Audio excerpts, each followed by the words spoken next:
Paul's letter to the Romans.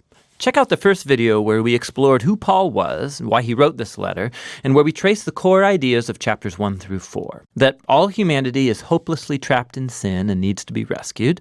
That this rescue is not going to happen by people trying to obey the laws of the Torah. Rather, God's righteous character has moved him to rescue the world through Jesus' death and resurrection so that he could create a faith-based multi-ethnic family of Abraham as his people.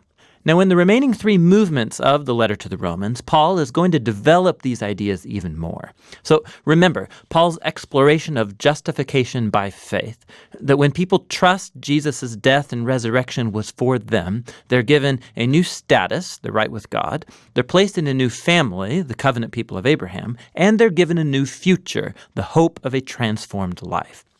Now Paul wants to show how this reality should reshape every part of our existence, because being in this family means being a part of a new humanity that God is creating through Jesus and the Spirit.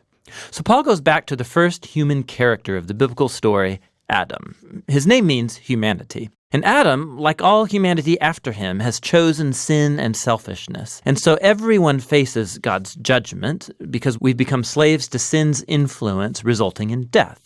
But then Paul contrasts Adam with Jesus, who he says is the new Adam, a human who lived in faithful obedience to God, shown through his act of sacrificial love. And now Jesus offers his life as a gift to others so that they can be justified before God. And so Jesus stands as the head of a new humanity that is being transformed by this gift, which leads him to chapter 6. Paul reminds these Christians in Rome that choosing to follow Jesus means leaving their old Adam-like humanity and entering into the new Jesus-like humanity. And their baptism was a sacred symbol of that transition. Their old humanity died with Jesus, and their new humanity was raised with him from the dead. So when a person trusts in Jesus, their life becomes joined to his life. What's true of him is now true of them.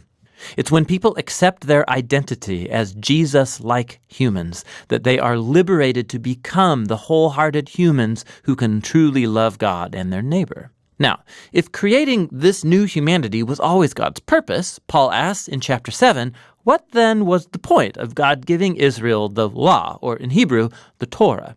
Now, side note, when Paul uses this word law, he sometimes means the storyline and message of the first 5 books of the Bible, but other times he's more specifically referring to the hundreds of commands given through Moses and that are found in the Torah. The second meaning is Paul's focus here. What was the purpose of all those commands? Paul says that the commands of the Torah were good. They showed God's will for how Israel was to live.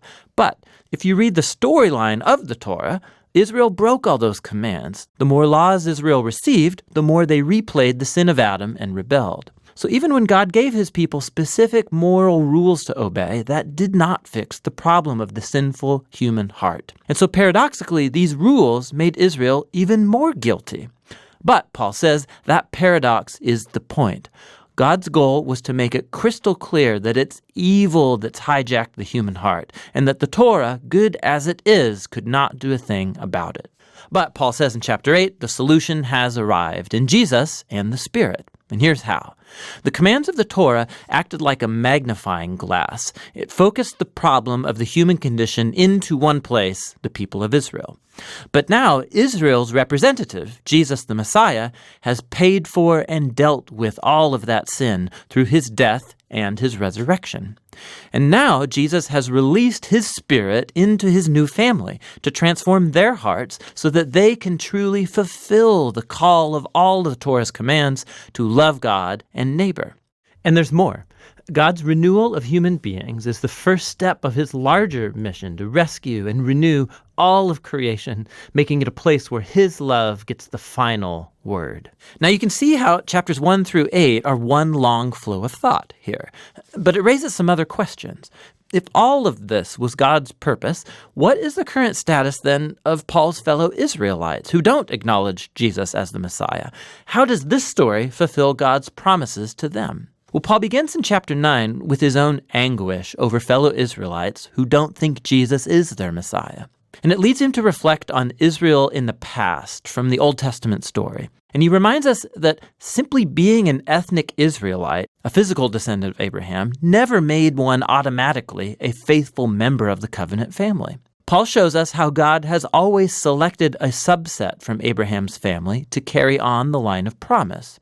And his point is that now that line of promise is carried on by those who follow Jesus.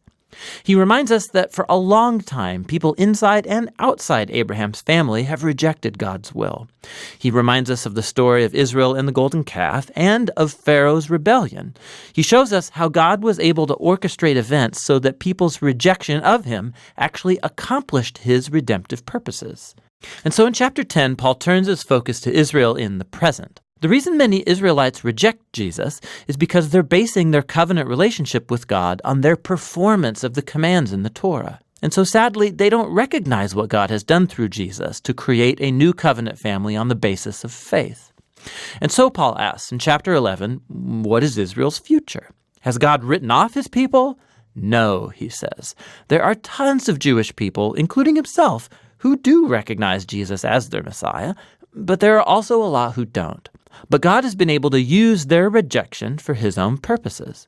It's caused the gospel to spread even quicker and farther into the Gentile world, making the family of Abraham even larger and more multi-ethnic.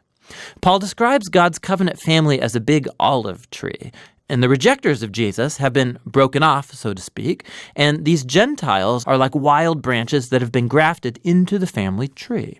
However, Paul says, one day Jesus will be acknowledged by his own people. He doesn't offer any details about how. Paul simply trusts God's character and promise that he won't give up on his covenant people, which transitions into the final section of the book, chapters 12 through 16. But remember the big picture. Because of their faith in Jesus, Jews and Gentiles are now together Abraham's family, that new humanity that's being transformed by God's Spirit. And so, this is how God's fulfilling his ancient promises. Therefore, the only reasonable response is for these Jews and non-Jewish Christians to be unified as the church. In chapters 12 to 13, he shows that this unity will come from a commitment to love and forgive each other. Love will look like everybody using their diverse gifts and talents to serve one another in the church. And it will also mean humility and forgiveness. When these different ethnic groups and cultures come together in Jesus, conflict is inevitable, and it can only be overcome through the hard work of forgiveness and reconciliation. This is how they will show the greatest of Christian virtues, love, which fulfills the Torah's greatest commands to love God and love your neighbor as yourself. In chapters 14 and 15, he focuses specifically on the issues that are creating ethnic divisions in the Roman Church. These are disputes about the Jewish food laws and the Sabbath. And Paul says these practices don't define who's in or out of Jesus' family.